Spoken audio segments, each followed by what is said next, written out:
Hello, everybody. Welcome. Welcome to the webinar today.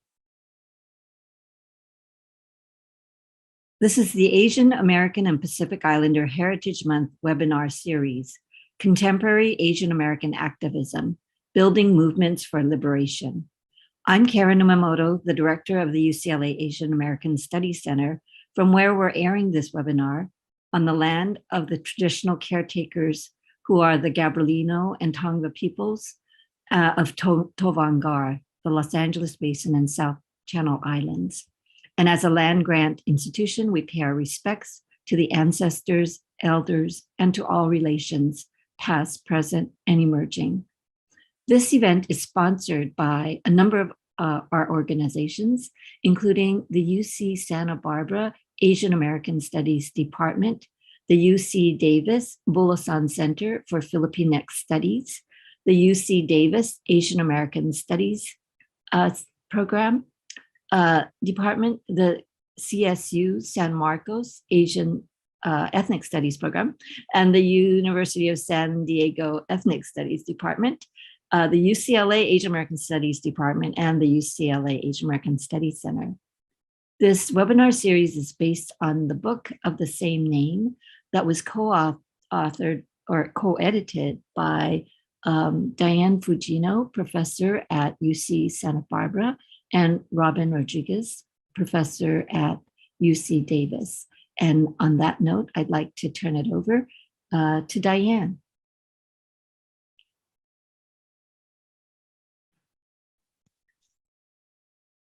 Hi, I'm Diane Fujino, and really happy to be here today. I also want to welcome everybody who's in the audience in virtual land, and to thank all of our co-sponsors, and most especially UCLA's Asian American Studies Center. I'm a professor of Asian American Studies at UCSB, co-editor of the Journal of Asian American Studies, and as Karen just said, the co-editor with Robyn Rodriguez of the book that we are discussing today. I want to locate myself with respect to the themes of this panel, which is political education and radical pedagogy. So in addition to getting to write about Asian American movement history, including Heartbeat of Struggle on Yuri Kochiyama, Nisei radicals, and Black Power afterlives, I am also getting to this wonderful opportunity to work on a number of curriculum development projects. One is with UCLA's Asian American Studies Center, the AAPI Multimedia Textbook, and the UCSB Exito program that creates a pathway for people with bachelor's in ethnic studies to get into the teacher education program so we can develop our next cohort of ethnic studies K through 12 teachers. And I also work with the Ethnic Studies Now Santa Barbara, which in 2018 won ethnic studies as a high school graduation requirement. Robyn and I and all of the anthology's contributors developed the book to amplify the knowledge and experiences of community organizers and to spotlight the existence of Asian American activism today. We are woefully aware of the lack of attention to Asian American activism by the mainstream media, and this happening in the recent period of really vibrant social movement activity of Black Lives Matter and the movement for Black lives, environmental justice struggles, women's struggles, queer and trans struggles, global and national anti-fascist movements, and much more. So we organized a symposium at UC Santa Barbara in January of 2019, bringing together community organizers and activist scholars in conversation. We hosted public-facing events on various aspects of Asian American activism, which formed the content of this book. And we also held closed-door sessions among speakers turned authors about the state of Asian American organizing, challenges that we're all facing, and strategies for intervening in the current moment of neoliberal and gendered racial capitalism. Katherine Lee, who's one of our speakers today, was the site coordinator for the symposium and also developed writing workshops because we knew we wanted to call our ideas into being in the form of an anthology. Today's focus for the panel is on political education and radical pedagogy. And it's crucially important as we witness and some of us participate in the struggles to make ethnic studies more accessible in the high schools, community colleges, CSUs, and at the UCs. There's a current effort to make ethnic studies a UC A through G admissions criteria. You'll hear our panelists speak to the importance of political education in transforming people's consciousness and their lives. And I'm referring to political education broadly here in the formal classroom, in community organizing, through music and art, or in informal conversations. Yesterday would have been Yuri Kochiyama's 101st birthday and Malcolm X's 97th birthday. So allow me to recite one of Yuri's more famous quotes. Remember that consciousness is power. Consciousness is education and knowledge. Consciousness is becoming aware. It is the perfect vehicle for students. Consciousness raising is pertinent to power, and be sure that power will not be abusively used, but used for building trust and goodwill domestically and internationally. Tomorrow's world is yours to build. The kinds of critical pedagogy that ethnic studies inspires is also crucial. And it isn't only about what we learn, which is important, it's also about how we learn. So some of the pedagogies that infuse our book include learning from the knowledge gathered from grassroots organizers, from young people, and from multi-generations of organizers to build movements for liberations. We see that those who are most impacted by an issue should be in the leadership and decision making in developing those campaigns. And we um, work through collective struggle that includes working in solidarity and attending to self and collective care as we work together to transform our society. Today's panel will address 3 chapters of the 12 in our book, Contemporary Asian American Activism. And the 3 other sections are 1, Incarcerations, Displacements, and Transformations, which include Karen Umemoto's chapter on a program building Kanaka Maoli or Native Hawaiian values and epistemologies to intervene in the juvenile justice system that disproportionately incarcerates Native Hawaiians in their own lands.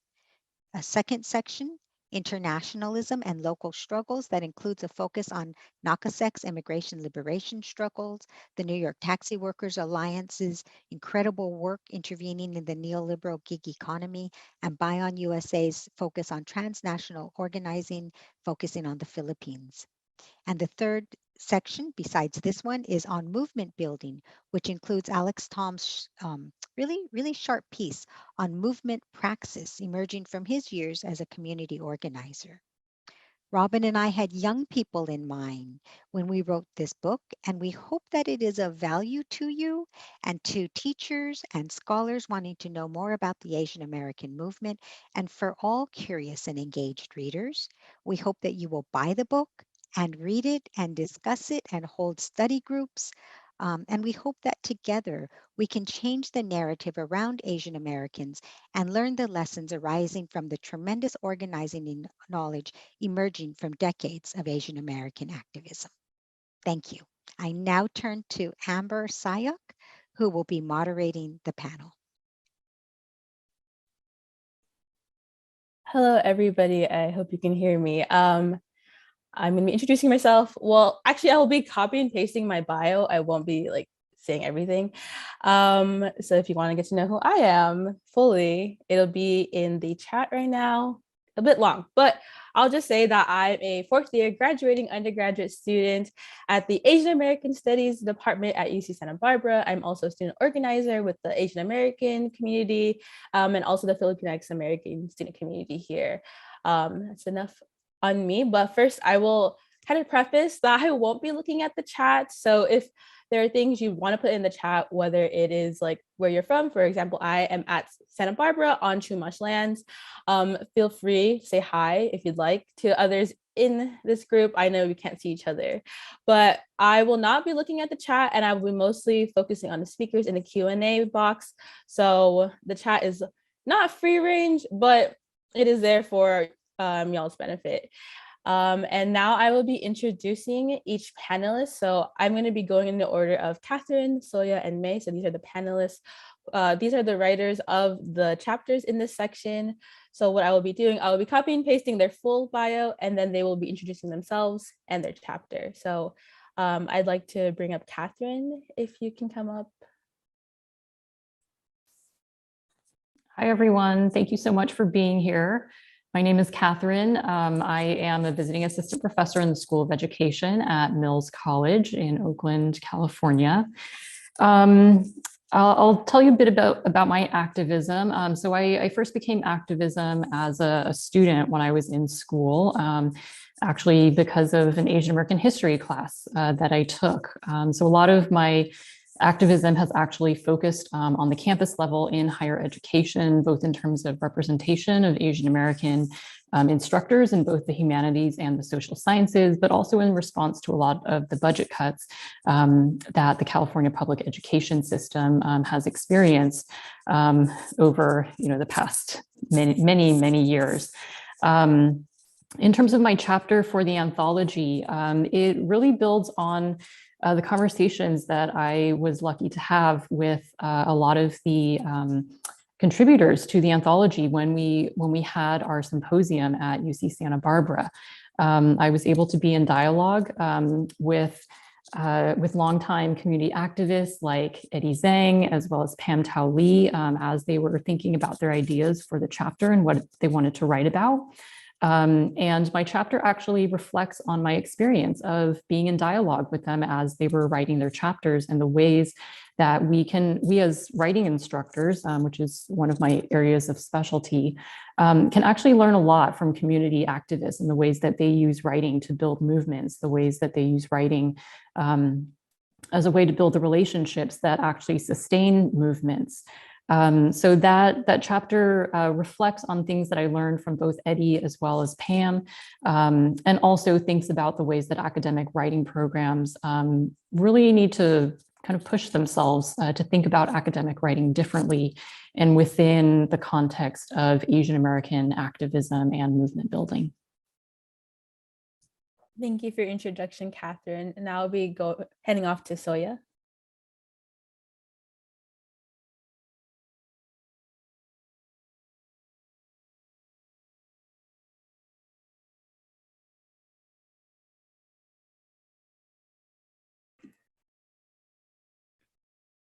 Hi, everyone. My name is Soya Jung, and I am really pleased to be here. I'm the co-founder and senior partner at ChangeLab.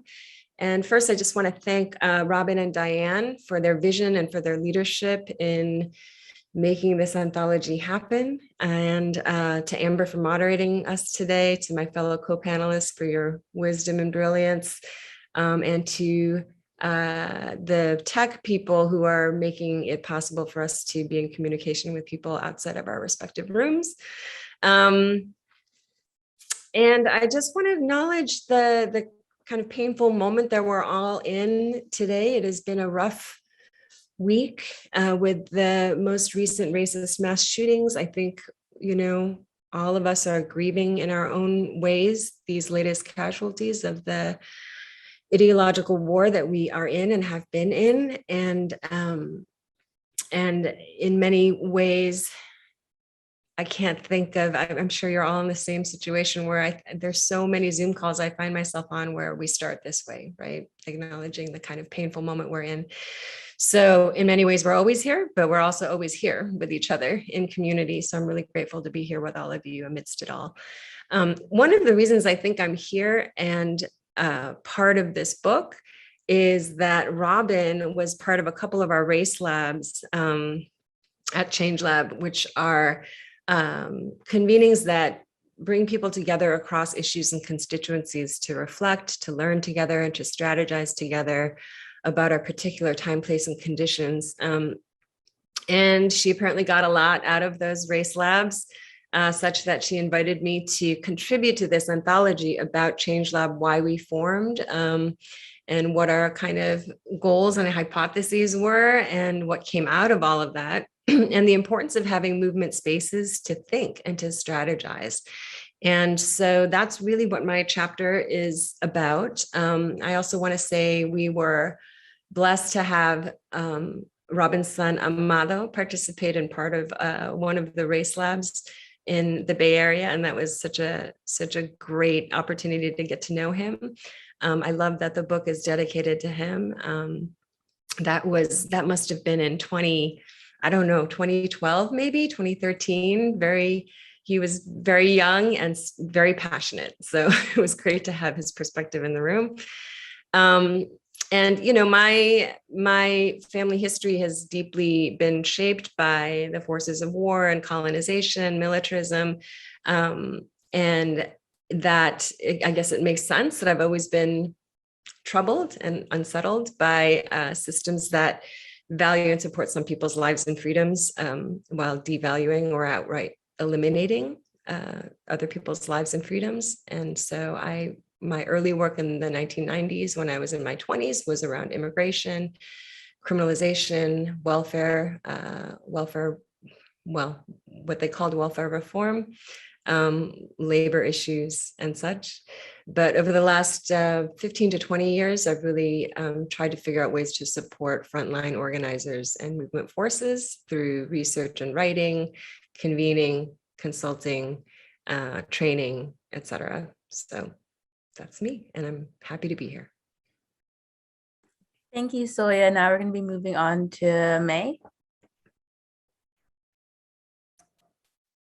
Hi, everybody. I'm May Fu. Thanks so much for being here and joining us today. And again, special thanks to Diane and Robyn and our folks at the UCLA Asian American Studies Center for hosting this series, our long list of co-sponsors, and Amber for facilitating. I'm based in San Diego, but I'm zooming here from the homeland of the Tulalip tribes, otherwise known as Seattle, Washington. I'm a scholar in residence in the Ethnic Studies program at Cal State University, San Marcos, and an associate professor in the Department of Ethnic Studies at the University of San Diego. And there I teach classes on Asian American social movements, comparative ethnic studies, and women of color feminisms. My research, examines the political praxis of Asian American community organizing and intersectional solidarities that shape our activism and our racial formation. I've been teaching, comparative ethnic studies classes and also classes on Asian American radicalism for 17 years now. That's such a long time, it goes by so quickly. And have participated in grassroots movements for educational justice, labor rights, transformative justice, affordable housing, and cross-racial solidarity for about 2 decades. My chapter is titled Political Education as Revolutionary Praxis, and it looks at the key principles of political education and explores how 3 grassroots organizations across the country utilize various forms of political education to transform their members, their workers, youth, and build community from the ground up. And those 3 organizations, which I'll talk more about today, is the Providence Youth Student Movement, also known as Prism, Hai Ba Trung School for Organizing, or HBT for short, and Adhikar. I'm really happy to be here. Thank you to all the panelists for introducing themselves. So kind of a little overview of what's going to happen right now. I do have a couple of prepared questions as the moderator for our panelists. And while that's happening, and if you feel like there's certain follow-up questions that the audience would like to hear, I'll be keeping an eye on the Q&A. So we'll start with my questions, and then we'll go on to any Q&A from the audience. So as I said before, to the audience, if you want to share comments with the panelists in the chat, whether they will look at it now or later, feel free. I will not be looking at the chat. And so since today's session is on pedagogy and political education, my first question for all the panelists is, what has been the role of Asian American studies / ethnic studies in your life? So we're going to start with May. I could talk about this for days. I'm sure a lot of us could. I think that one of the main challenges that Asians and Asian Americans face is invisibility. And I'm talking about the absence of our histories, our labor, and our voices from mainstream society. where we have hypervisible stereotypes of us as model minorities, unassimilable aliens, foreigners, moral and sexual threats. And this invisibility is a form of structural and institutional erasure that manifests in all kinds of challenges. So my training in ethnic studies invited me to be part of a movement that centers the experiences, epistemologies, and self-determination of communities of color. Ethnic studies gave me the frameworks, analysis, the language, right, the intellectual skill sets I needed to challenge systemic oppression in and out of academia. And so for me, ethnic studies was really an antidote to the invisibility that I'd experienced my whole life, and an invitation to own my self-efficacy, right? To own my power as a daughter of disabled Chinese immigrants, as a first-generation college student, as a woman of color, as an Asian American who is connected to a long tradition of Asian American and BIPOC brilliance and radical solidarity. So I was really transformed by these intellectual and activist lineages and my Asian American ancestors to who continually made the world anew. And so my training in ethnic studies, I want to point out, also occurred through my experiences as a student activist. So when I was in graduate school in ethnic studies at UC San Diego, I was actually spotted at a critical resistance meeting, or maybe it was like a pre-critical resistance meeting, by somebody who is also a co-author of this anthology, Alex Tom. So Alex Tom was actually an undergrad at the time when we were both at UC San Diego, and I was a grad student in ethnic studies. And he came up to me and he introduced me to an incredible community of student organizers and introduced me to the UCSD Cross-Cultural Center, which was a literal and physical hub, an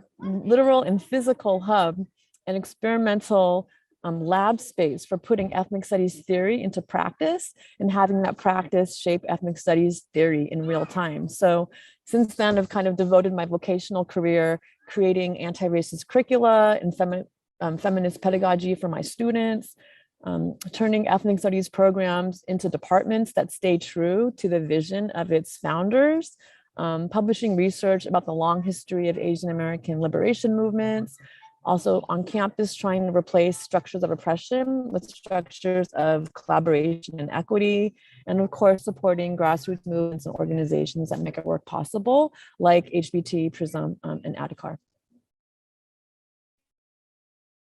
Thank you for your response, May. Katherine, would you like to also share? Yes, thank you for that question, Amber. And like May, I could talk about this a lot, but I'll limit my response to two things that I've been reflecting a lot about in the past couple of days as we prepared for this panel. So I think one of the first things that's kind of really pressing to me in terms of Asian American studies in my life is the role it played when I was a graduate student. So I was a graduate student not too long ago in an education program, and I was really struggling in that program to feel like I was heard and seen, and that my perspectives and concerns about the education system, I didn't feel like my concerns were understood by others. And it was actually through the Asian American Studies department and actually taking a class with Diane in my first semester of being a graduate student. It was a class on community activism, where I really felt like there was a place on campus where we could talk about the ideas that I was interested in, where I could learn about the theories and understand how I could apply those theories to the concerns that I had about the education system. So even though the community activism class wasn't necessarily a class that was about education, I found that the language that was used to discuss systemic inequities, the texts we were reading about racism, the texts that we were reading about the power that people have to define alternative visions for society, those were things that I actually found central to the work that I wanted to do in education.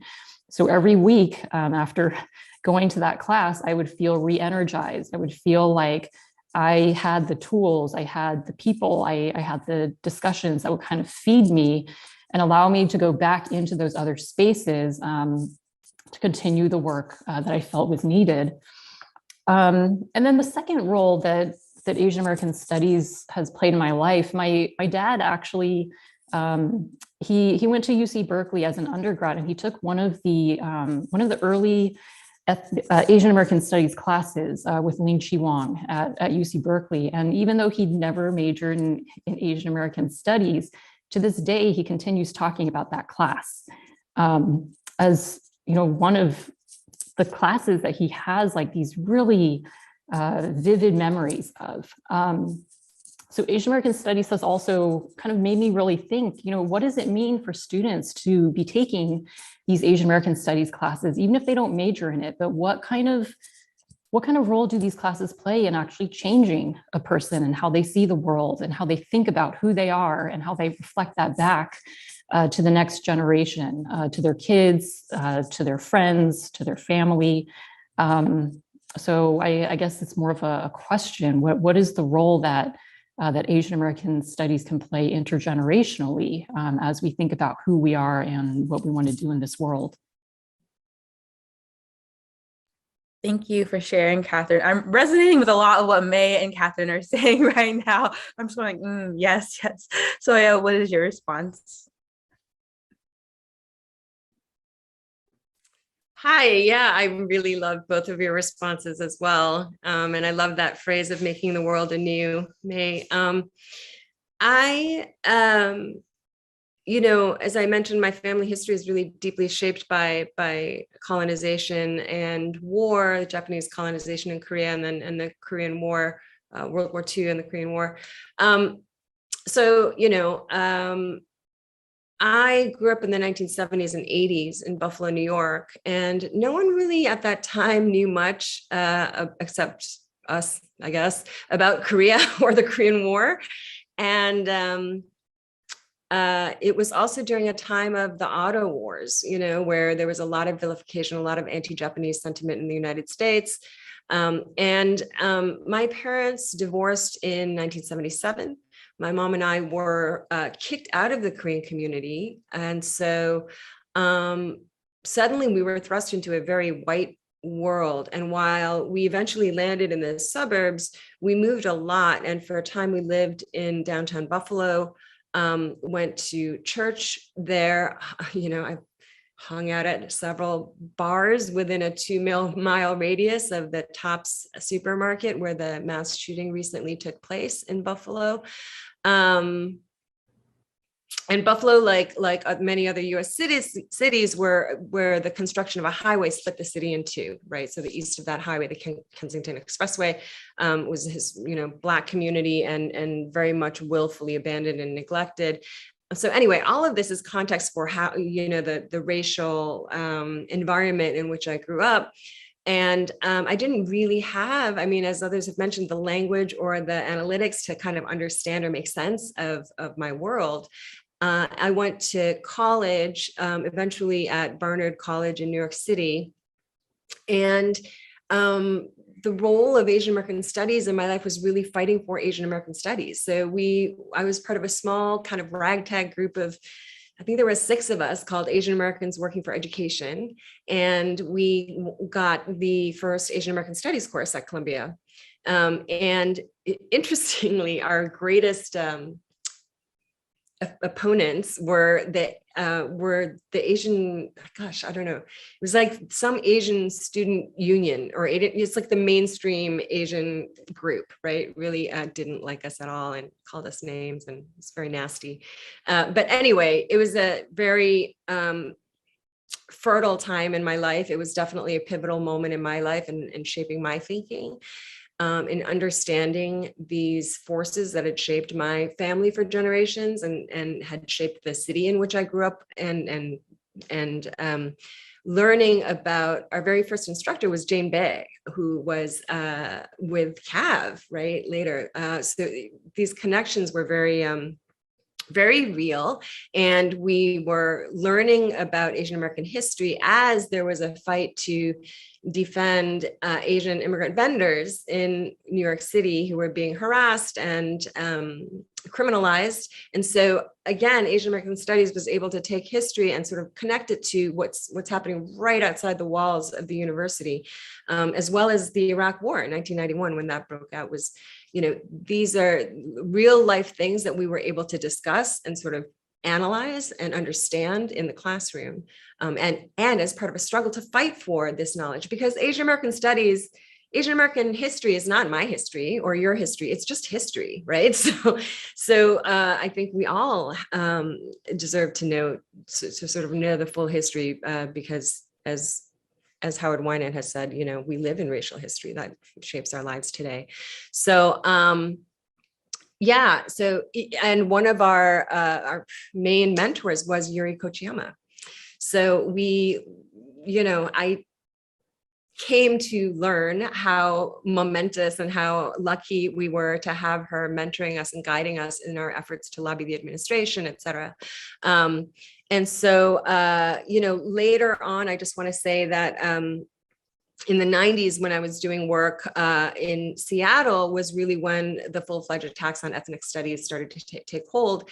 And it was a time when the formation of multiracial coalitions really mattered, and meeting other Asian American kind of historical figures I'd heard about, like Cindy Domingo, you know, people in Seattle working at Lilo, been fighting against the dictatorship in the Philippines, and connecting that to worker struggles in the United States and racial justice in the Pacific Northwest. So if I had not had Asian American Studies or exposure to that, I would not have been able to really understand and absorb those connections.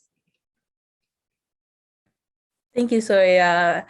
I really, honestly, I am resonating with a lot of what all of you are saying, where like Asian American Studies, ethnic studies have given the language and the tools needed to actually really tackle the very specific issues that the Asian American community is facing. So like for my next question, and I'm going to put this in the chat for everybody because it's a two-parter for Soya and May. So Soya, if you're okay with that, going first for this next question.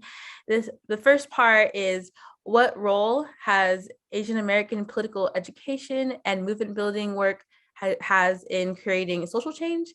And how has mass media messaging affected how Asian American communities use political education to create social change? So I'm gonna copy and paste this into the chat because I know it's a bit long.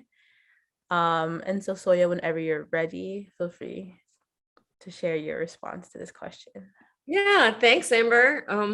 Yeah, tiny little question here. I think, you know, I think riffing on a little bit of what I think it was May said earlier, you know, I think for a time we really tried as Asian American organizers to make what's invisible visible, you know, and because the model minority myth, its insidiousness is its invisibility, right? It is constantly at work, this myth that some are deserving, some are not, right? And Asian Americans, by dint of our hard work or whatever superpowers we seem to possess, you know, are successful, you know, rather than looking at histories of migration and histories of disinvestment into Black communities and all of these other things. So I think for a time we rightly, you know, really struggled to make what's invisible visible. And speaking of pedagogy, I think what was important about Asian American studies is that our present really can't be understood or correctively changed, you know, as this book really is trying to do, without understanding the history and how it shapes our lives today. And I think that's one of the arguments of this book.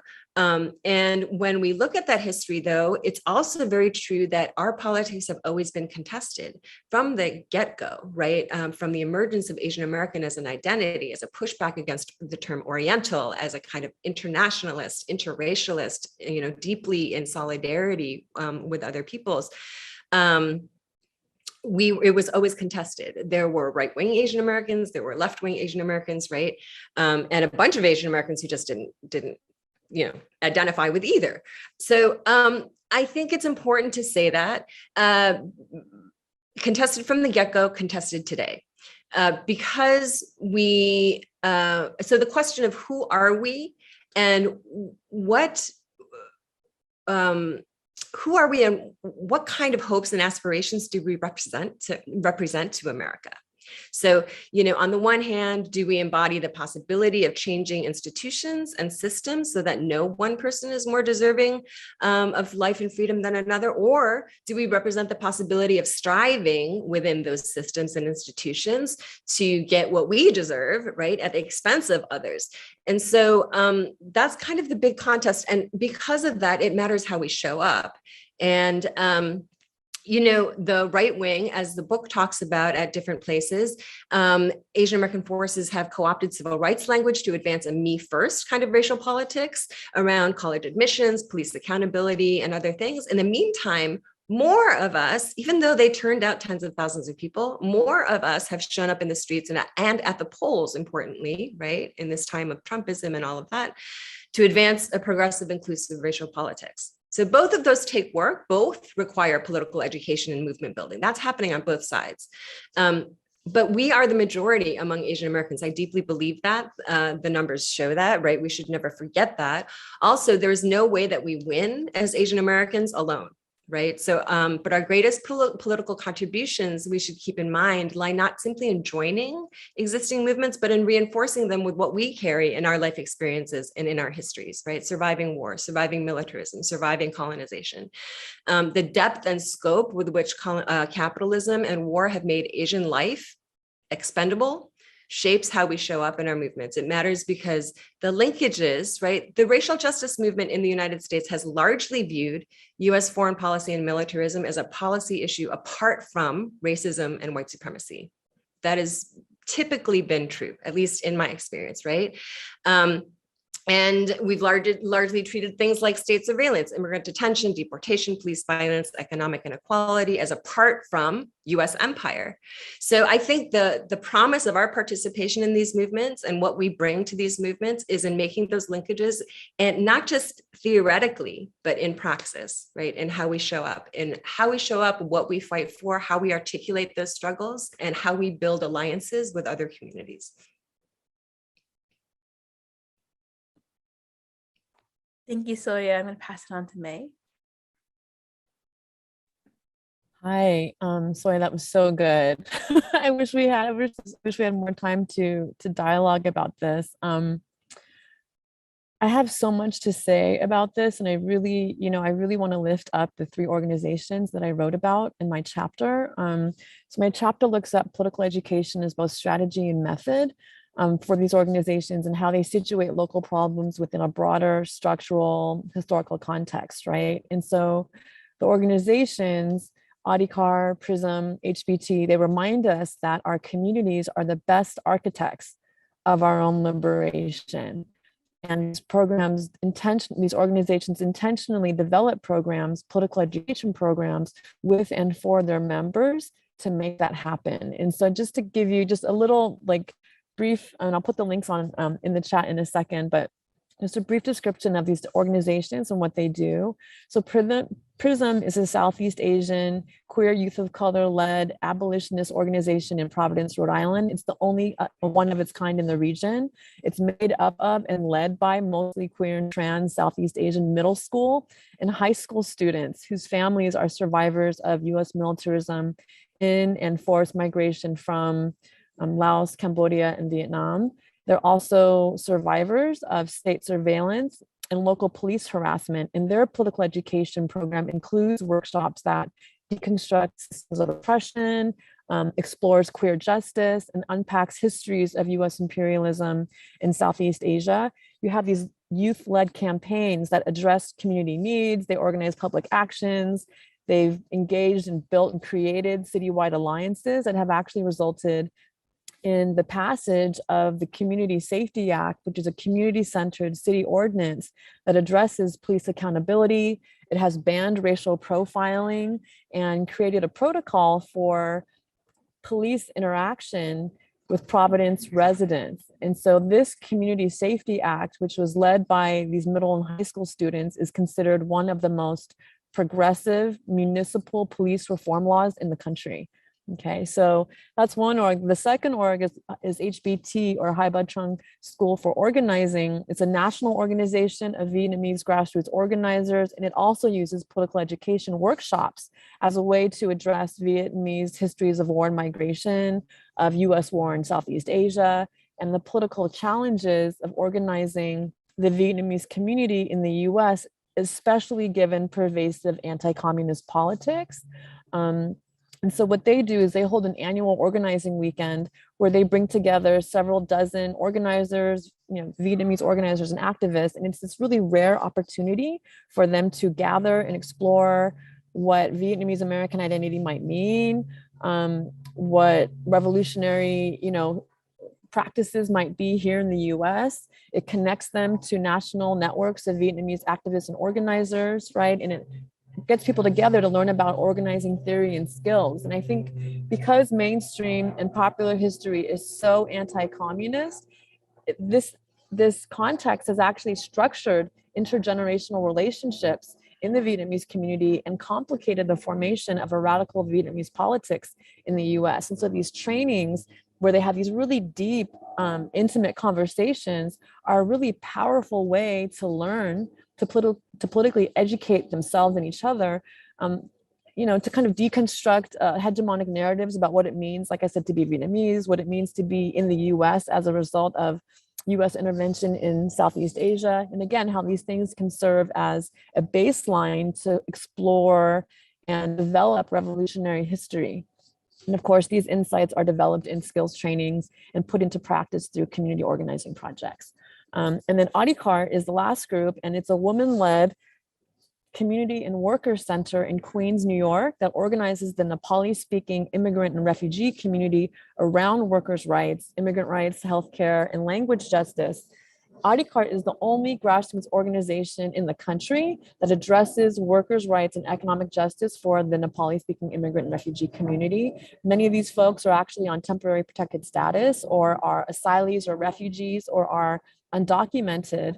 And so what's amazing about their, like one aspect of their incredible political education program is storytelling. And they see storytelling as a form of political ed that counters harmful narratives and stereotypes about undocumented low-wage immigrant women workers. And in these exercises, in these workshops, the workers actually rewrite the narrative by sharing, writing, and even performing their own stories of migration and labor and empowerment. They do things like write monologues, perform them, they do role playing, they actually get together and have publicly perform their dialogues, in museums, with elected officials, journalists, public demonstrations. It's really amazing to see how they flip the script and tell their stories on their own terms. So those are just some examples. And I think what I want us to consider is just how much they show us how flexible and potent political education is, and that it can take different forms and happen in different sites through things like art, critical dialogue, political organizing, right? But that these, these spaces always center and transform the participants. Thank you, Soya and May, for sharing. I wanted to also invite the audience now for any questions you have for any of the panelists. Okay, I have one question, and this can, Katherine, sorry, so I'm gonna read this question and see, or wait, Katherine, would you like to share on this next question I had prepared for you, or would you like to also take on this Q&A question? I'm not sure if that made sense. Why don't we move on to the Q&A question? Okay, thank you. So we have a Q&A question, and anyone feel free to jump in if you feel prepared to share. So one person asked, what are y'all's advice for Asian American undergraduates in getting involved with political education activism on and off campus? So if anyone has any thoughts, feel free to just jump in. And I'll copy and paste it to the chat.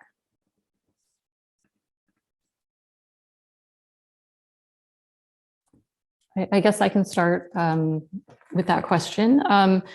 So I think for all of you who might be interested in getting involved in political education, activism on campus or off campus, and I'll direct this to undergraduates as well as graduate students, because I think that we can all get involved in activism at any time.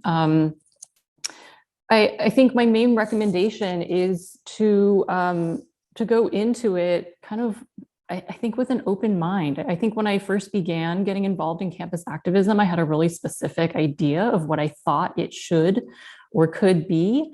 And it wasn't until I started being in dialogue with all of these different groups, with all of these different peoples who came with different perspectives, who had different approaches to organizing, who were reading different materials, that I started realizing, wow, like there's such a wealth of information and knowledge and ways of doing. And one of the wonderful things about activism is that we can all make our own contributions and we can kind of create it as we go, right? There's no template for what activism actually is.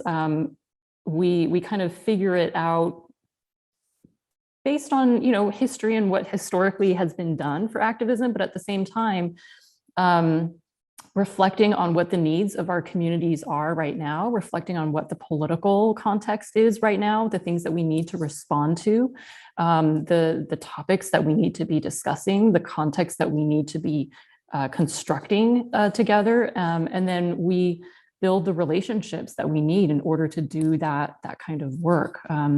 So I encourage seeing it as sort of a dynamic and context-specific process that, of course, can be informed historically and by our elders and through those intergenerational conversations, but also the recognition that we can also have different visions for how we do it or what we want to accomplish or how we get there.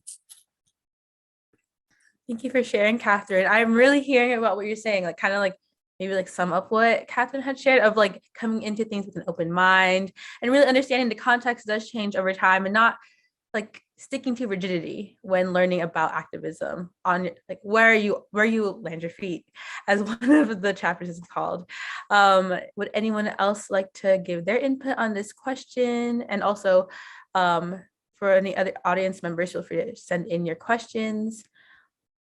Soya or May, would you like any input or would you like to move on to the next question? I'll just quickly say, take ethnic studies classes.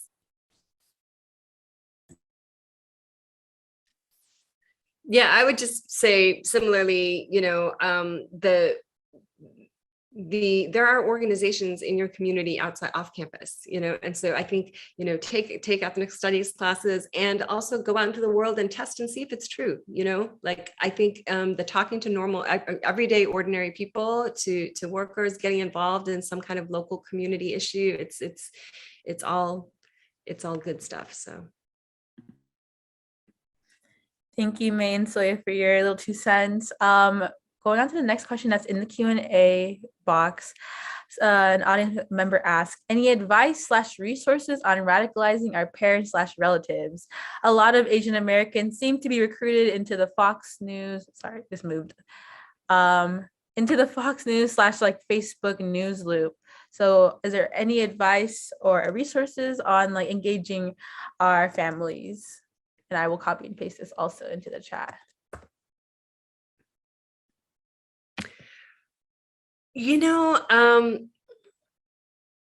Gosh, I'm trying to remember. There is a link. Sasha, who runs CAV now, had worked on a project I think specifically in the South Asian community, around talking with your family, talking with your parents in particular about race. And there's a great article and I think a bunch of links. So if I can find that, I can share it with you, Amber or Diane, and make sure participants get that. Really, I think one of the things I found personally is when I was about 30 or maybe late 20s, I started interviewing my parents because, it's like this in the Korean community. There was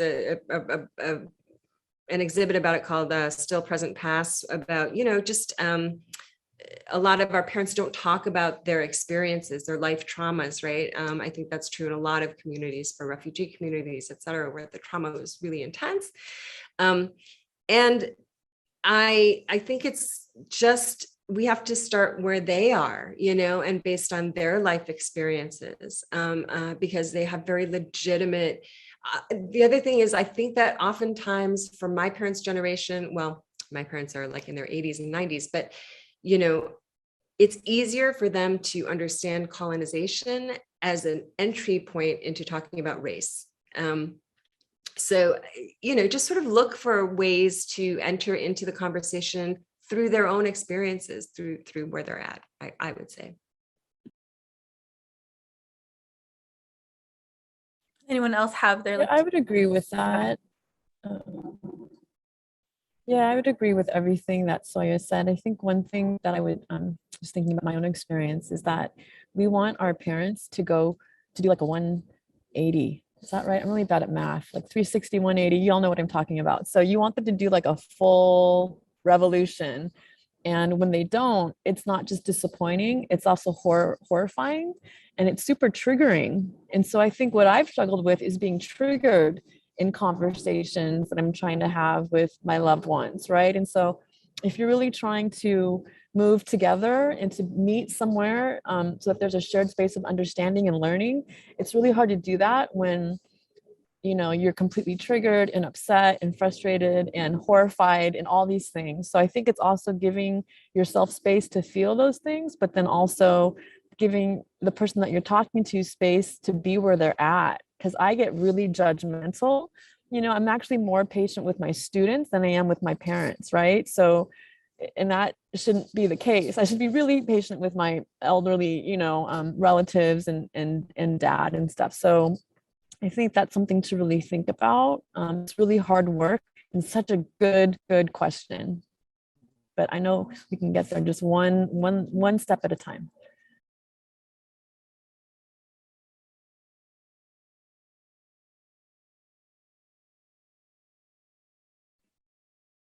Katherine, would you like to share your 2 cents on this question, or would you like to move on?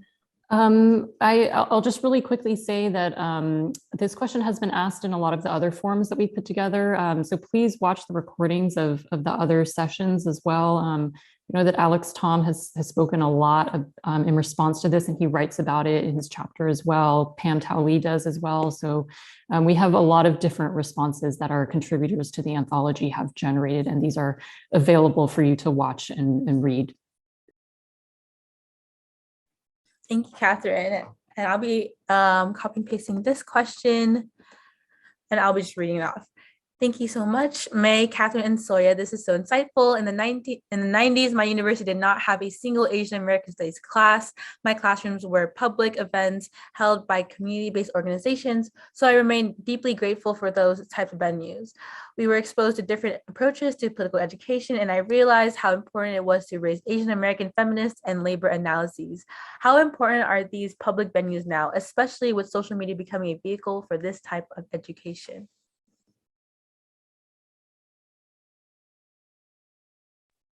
I'll just quickly jump in and say I think they're extremely important. I think social media can do, it's incredible in terms of connecting people across the country, but there's something about going to a public event in person and being able to have real dialogues with people about issues that are important to us, and being able to figure out where our differences are, where we're coming together, where we're aligning, and to kind of think together.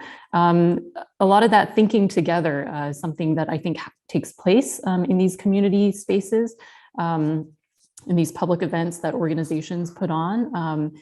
And there's something different that happens in those types of dialogues compared to the kind of like asynchronous dialogue that happens on social media space. And I also really feel like there's a different kind of organizing that happens in these spaces as well, because you have the time to be able to talk through these issues together, and also organize locally as well, to be able to talk through things that are happening on a local level that are impacting you and your community, and people who are sharing similar experiences in that local community.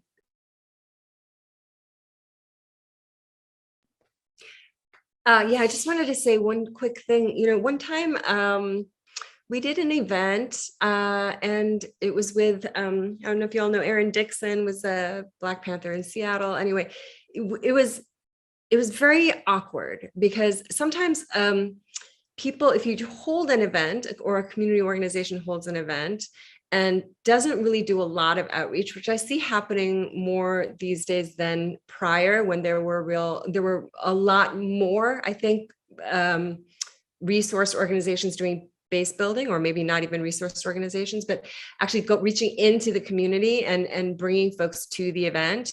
But if you just sort of publicize it on Facebook or whatnot, people who show up are already kind of interested, you know? So I would just encourage students to also seek out those groups that are doing base building work, that are actually reaching into communities of workers, tenants, family, you know, people who are actually engaging people, ordinary people in everyday struggle, because I think you learn a lot from that. You can also learn a lot from a forum, you know, and people who are interested show up. And but I would just encourage you to look for those places where you can engage more directly in some of those struggles. Yeah. Thank you so much, Katherine and Soya, for your responses to this last Q&A question. I'm going to hand it off to Diane for final remarks, but one more time, thank you so much for sharing all your really insightful responses. I have my housemate right next to me, and they're like, yes, this is so good. I'm just like, yeah. I'm going to hand this off to Diane. So thank you so much, everybody. Thank you, Amber. And thank you for doing such a wonderful job moderating. And Gerald, you may not be able to see it, but he is doing a really active job with timekeeping. And so it looks like we are going to be ending on time. And it's not easy to do a 1-hour program with 3 speakers and make it so substantive.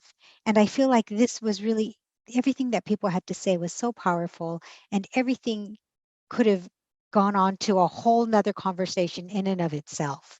And I just want to note the really powerful Asian sisters who are on this panel, and what happens when Asian feminism is in conversation with each other, which is wonderful. This panel, today's theme was on political education and radical pedagogy. And so I think it begs us to ask this question of ourselves, right? What Asian American studies and ethnic studies means to you? How has it shaped your own thinking, your own experiences, your own activism?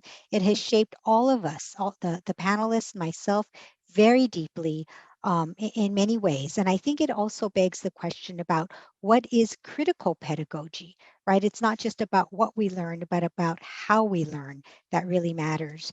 And so I really want to encourage folks to buy the book, to read the book, to think about reading it together, the kinds of things that Katherine was talking about, what happens when we are in discussion, actually all the panelists, and in dialogue together. So I really want to urge study groups, but if not, just discussions with your friends.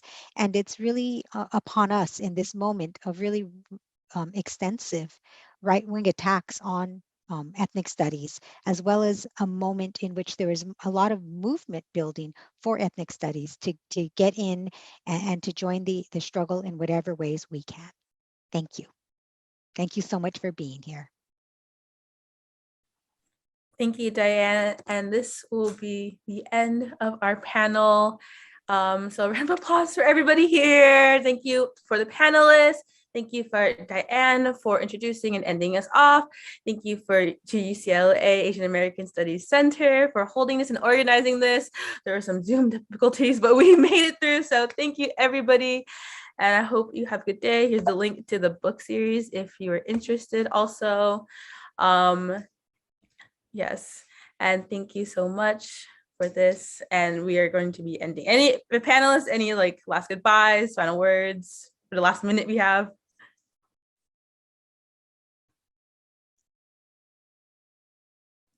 Just a goodbye. Super, super Thank you, everybody. cool. Thank you. Thank you so much.